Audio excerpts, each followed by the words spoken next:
Michel Rubirola, vous êtes sur la liste de Pape Diouf, donc vous acceptez de répondre à nos questions qui concernent le médico-social. La première concerne l'accessibilité pour tous.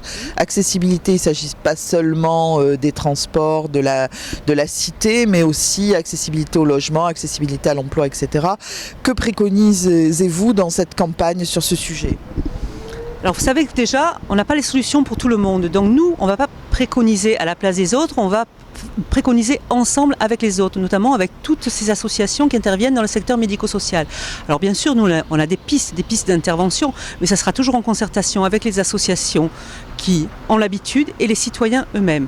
Donc c'est vrai que pour nous, l'accessibilité fait partie des luttes contre les discriminations des personnes, quelles qu'elles soient, parce que l'accessibilité pour les personnes à mobilité réduite, ça fait partie aussi de l'accessibilité pour tous, les femmes en poussette, les personnes âgées, les femmes avec poussette, les personnes âgées, les gens qui circulent avec des gros bagages, donc c'est un problème fondamental pour nous à Marseille. D'un autre point de vue, donc, il y a un problème aussi sur l'hébergement d'urgence qui est nettement insuffisant dans cette ville. Quelle proposition vous faites sur ce sujet pour les sans-abri et les personnes en très grande précarité ? Il y a un gros travail à faire à Marseille. Un gros travail à faire à Marseille, puisque Marseille quand même a beaucoup de sans-abri chez elle et beaucoup de personnes en situation de précarité. Déjà faire un état des lieux de ce qui est de l'existant, donc en connaissant toutes ces carences.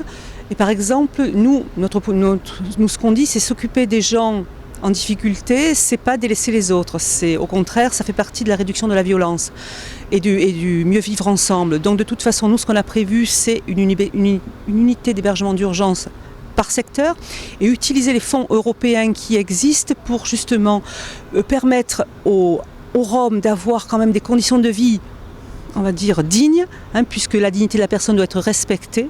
Quelle que soit la personne, pour tout le monde, donc accès à des toilettes, accès à des sanitaires, et de même la réhabilitation de tous les centres d'hébergement et de réadaptation qui existent, justement avec des points d'eau et tout ça. Mais ça passe aussi par la mobilisation des fonds qui existent et qui ne sont pas actuellement mobilisés. C'est une volonté quand même de notre liste de voir les financements qu'on peut avoir et les utiliser. Il y a aussi des membres du secteur qui concernent donc les personnes âgées qui, d'après nos témoignages, les témoignages que nous avons recueillis des salariés, des bénévoles qui vont chez elles, sont de plus en plus isolés. Ça fait partie aussi des prérogatives des municipalités. Alors que pouvez-vous faire pour ces personnes âgées et rompre leur isolement ? Alors c'est vrai, favoriser l'intergénérationnel, c'est un grand axe aussi de notre politique que nous voulons mettre en place. Soutenir les actions qui favorisent donc cette intergénérationnelle comme unicité qui existe actuellement. Et ce que nous voudrions, c'est que les mairies de secteur soient quand même un lieu de recensement des personnes âgées qui ont envie, par exemple, d'héberger des étudiants et de se mettre en lien avec le Crous pour faire une rencontre entre des personnes âgées et les étudiants, et que même la mairie ait un budget, et ça c'est possible, et dégage un budget pour participer à la location de cette pièce chez les personnes âgées, en échange justement de services d'aide à la personne qui seraient réalisés par ces étudiants. Donc vraiment favoriser l'intergénérationnel.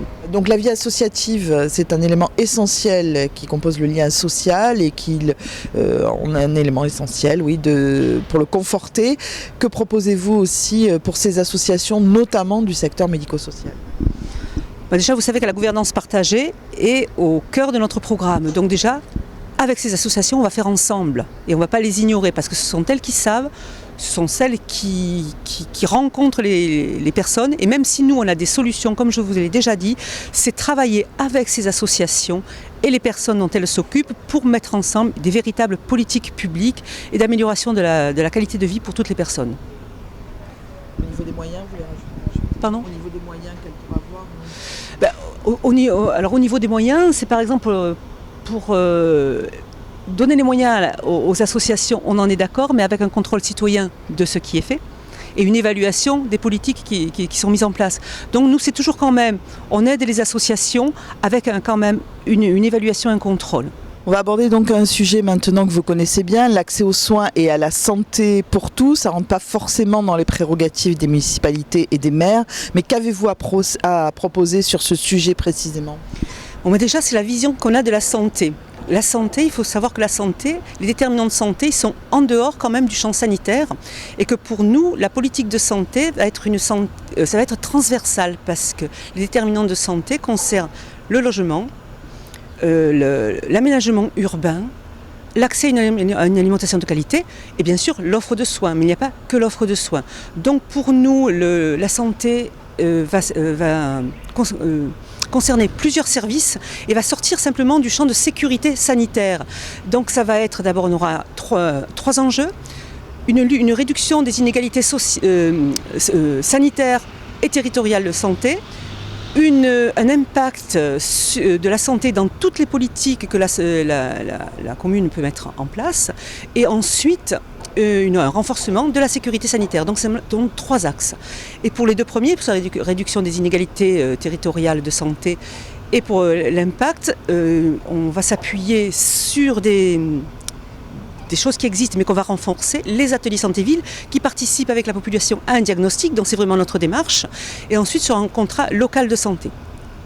Qui existe déjà, mais vous prévoyez quoi de mettre la santé en transversale, c'est ça ? Voilà, la santé en transversale et non pas à côté dans le cadre de sécurité sanitaire. Donc on va travailler donc sur plusieurs leviers, le logement, l'aménagement du territoire, la lutte contre les pollutions de l'air et de l'eau, l'accès à une alimentation de qualité, favoriser le sport pour tous et non pas le sport d'une élite, c'est l'activité physique pour tous adaptée, aussi bien les enfants que les jeunes, que les personnes malades, et ensuite bien sûr favoriser l'accès aux soins et lutter contre tout ce qui est déserts médicaux. Justement, je voulais vous poser sur la question sur les déserts médicaux. Qu'est-ce que vous constatez en fait ? Il y a des disparités, il y a des secteurs qui sont en sur-représentation médicale et d'autres qui sont en sous-représentation médicale. Qu'est-ce qu'on peut proposer de nouveau ? Alors déjà, le diagnostic que vous faites, nous on va l'étendre, ce diagnostic, qu'est-ce qu'il manque dans certains quartiers ?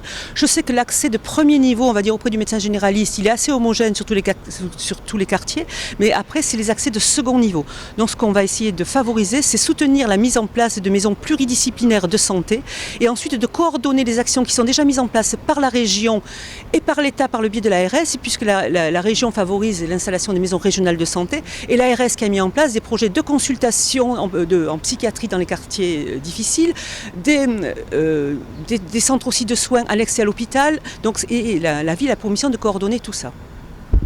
Très bien.